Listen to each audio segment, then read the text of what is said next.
Hi again, Cortez! What is up, everybody? Digging Up Cool here. Welcome back to Paper Mario the Thousand Year Door. Last time, we went through the Pirate's Grotto dungeon in Keyhole Key, beat Cortez, and I would say we finished Chapter 5, but we kind of didn't. This time, we're going to be making our way back to Rogueport, and some other stuff. So that'll be fun. This explosion area is actually similar to a location that's in Rogueport. By holding Bobbery long enough to let his fuse go, he'll blow up early. Well, not early, but he'll blow up earlier than his maximum walk distance. That explosion area that we just saw is actually a functional mechanic that we can actually see in Rogueport, which gives us quicker access to the left side from the very entrance of the sewer. Oh, look, the exit's right by Wacka the mole. I love it. Oh, hey, it's everybody's favorite purple wig-wearing man, Flavio. So the reason we're still here, and I'm actually covering this, is because there's an extra bit to this chapter that I don't think I covered in detail for the 3 videos of the last chapter. It's a ship of the X-Nauts. I didn't know this was happening. See, he's a traitor. I'm pretty sure that's Lord Crump. Go back into the ship, and we're going to talk to Cortez again. Cortez is going to be a cool dude and help take out the X-Nauts. It's great. I don't think you have to do anything here, but it's great. I kind of forgot how awesome this was. So now we're fighting Lord Crump and a bunch of his goonies again. I'm gonna try opening with a power bounce on Lord Crump. I'm not very good with this move, but yeah, no, I'm not very good with this move. So I think it's kind of optimal to get rid of the goons early, I think. So you're gonna see a lot of editing me in this. Show a picture of editing me. This is what I look like when I'm editing.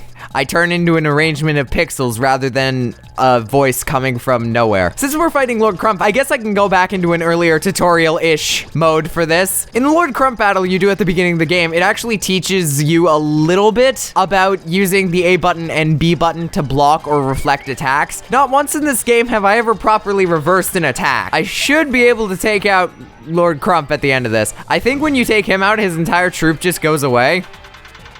Yep, which is really good because I didn't feel like being crushed by... I don't have words to describe my feelings right now. Ooh, I have a new star power move. Oh, it's just a better version of Sweet Treat. That's actually really nice that they have an improved version of that. For now, I am going to use Art Attack because I think that'll probably get rid of this faster. Ooh, Mario, you're not doing so well. I think this is the most action that's ever happened in an episode 1 out of 3 of a recording session. Uh-oh, I threw a bomb on top of Bobbery. I better end this soon. That ticking bomb under Bobbery is making me profoundly uncomfortable. Although we won, that was really close, and I nearly lost because of my own mistake. Now I think we're done the Mario portion, so now we get to start how we normally start. It's a Princess Peach thing, so now let's go at lightning speed. Story stuff. Sorry, I'm skipping it. Tech is putting us on the mission of a lifetime. Play as Peach. I don't think that's really a choice.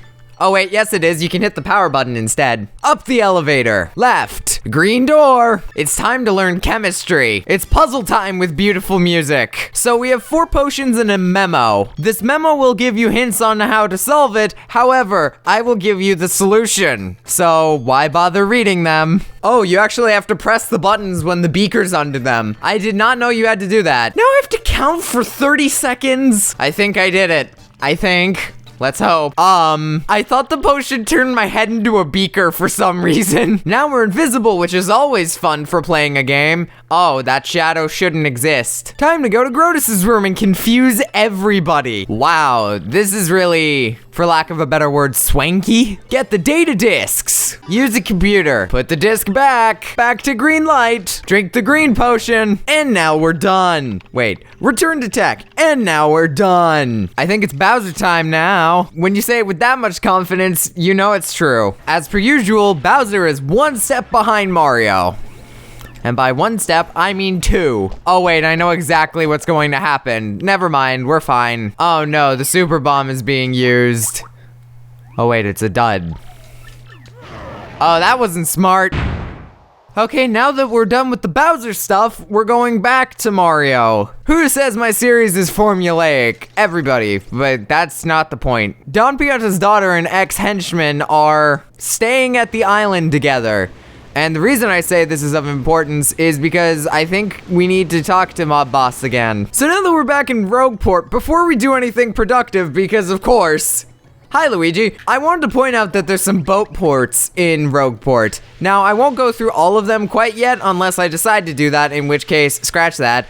But for now, you can access a little bit of a semi-hidden area. It's got probably a star piece. Yeah.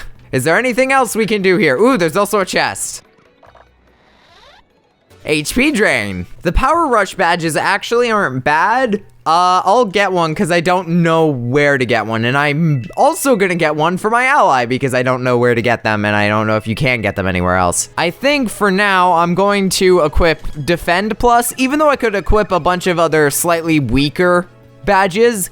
I think for now, it's going to be a little bit wiser to increase Mario's defense, since I do struggle with damage a little bit with my lower health. Hi, Merlon. Okay, so something somewhat crucial was just learned. Merlon, the guy in charge of the Shine Sprite shop, or your partner upgrading center, just gave a hint as to the location of something that is absolutely vital if you want to have a much easier time playing this game. So in Hooktail Castle, the very first dungeon of this game, there is something near where the black chest was that we can only now access because we've unlocked Bobbery. This actually gives us a way to upgrade our partners a second time. I'm gonna go discover that after I blow this up, because this clearly looks like it can be exploded. Where does it lead? So this place we just unlocked by blowing it up is the adjustment house. You can modify your stat upgrades here, so if you don't like everything you have, so say you've accidentally upgraded health points way too much, or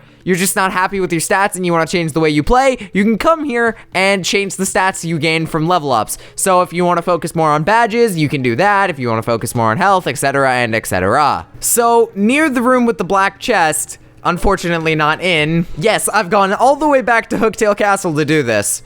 When you get back through the spike maze of death, you'll see an explodey spot. This is why you needed Admiral Bobbery for this. So this will unlock a semi-secret room, which we couldn't access earlier, which contains the beauty of this.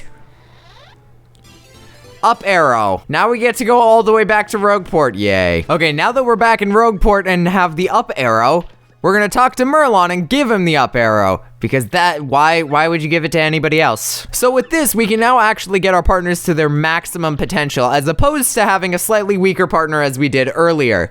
Now, as a start, I'm going to use 3 Shine Sprites to upgrade Bobbery once, and upgrade Bobbery again, so I can show you what the best partner in the game looks like. Now, Bobbery has 2 new moves. Hold Fast, which damages enemies directly attacking Bobbery, which is alright, and Bombast, which is, oh, it's good. It's real good.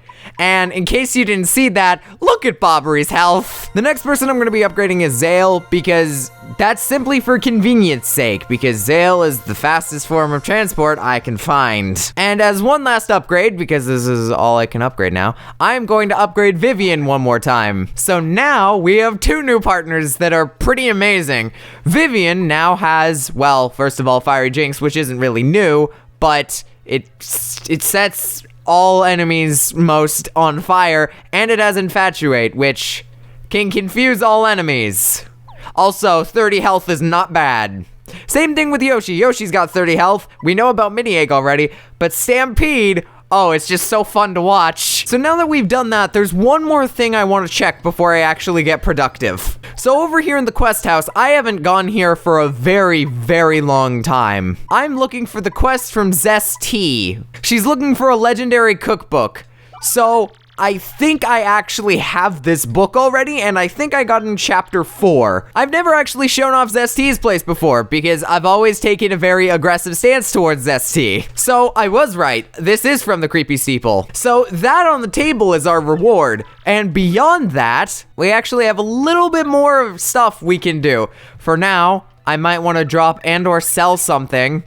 So I'll come back to that momentarily. Just let me sell some stuff. Or store it. Super Luigi, I neglected to buy this. I'm going to buy it and not read it. What I was saying earlier about the quest giving us more than one reward, the honey shroom is actually part of a bigger mechanic known as cooking. You can actually combine certain items in this game to get slightly more powerful, different, or interesting combinations of food. So the way to do this is by talking to Zesty and putting in some ingredients. Now, there's a couple ways in the main game that you can discover this. The first of which is experimentation. There are a bunch of combinations that result in failure, but that's okay. But one of the ways I've found easy to get some recipes is by reading the RDMs and going to the bottom, usually, because they have different recipes. The first one I can find is from RDM issue 3. All you have to use to cook it is 1 honey syrup. This added an extra ability. This cures poison as opposed to just the FP gain that we get from the blah blah blah blah. This also unlocked a new tab in the journal known as recipes. Now that we've made a recipe, you can see 1 of 57. There's a total of 57 different recipes in the game, which is a huge system, and I won't be making them all yet, but I would like to cover them. So I'm in here because Bobbery can explode this brick, which provides a second entrance to this whole part of town, which has an item shop, I think some various things that are fortune teller E, and a couple of chests, star pieces, etc. It gives you some interesting little things, and it's nice to explore if you want a bit of extra badges, some star pieces, stuff like that. Now we've actually got the crystal star in the place. Specific. So the next location we're gonna go to is a bit of an odd one because on the map, it's not that far from A, Rogueport, B, the little Petalburg. So for this one, we have to go to a place known as Poshly Heights. It's very posh. We're going by train. Now, of course, we need to get passes to get there, and that's why I referenced we need to go to Don Pianta earlier. Ooh, a Shine Sprite. And a star piece. There's a lot that I didn't know about. Like, there's one in the corner here. The game lied to me. How could you do that? Okay. And there's one over here. Mob boss is not feeling well. We'll get the ticket if he somehow can get better. How are we gonna do this? Do you remember at the beginning of the chapter, I mentioned something about Don Pianta's ex-henchman and daughter? Well, we have to go find them. Except it's not really a case of finding, we know where they are. We have to find Francesca, that's Don Pianta's daughter's wedding ring. She's now asking Don Pianta's ex-henchman to say I love you 100 times. And I have to mash through all of it. So between here and that skull rock, they mean right at the skull rock, pretty much. All right, now that we got the ring back, I would like to say it's all good, but I highly doubt it. Okay, now we're back, story and stuff. Don Pianta will get moderately better, I think. Yep, Don Pianta, full recovery, immediately. Don Pianta's giving up mob boss-ing. So now we're gonna get our train tickets. Yeah! We're gonna end the episode off here. So, this has been the longest prologue video I think I've ever made for this series. This has been the prologue of Chapter 6 for Paper Mario 1000 Year Door. Next time, we're going to board this train. So, hopefully you blah.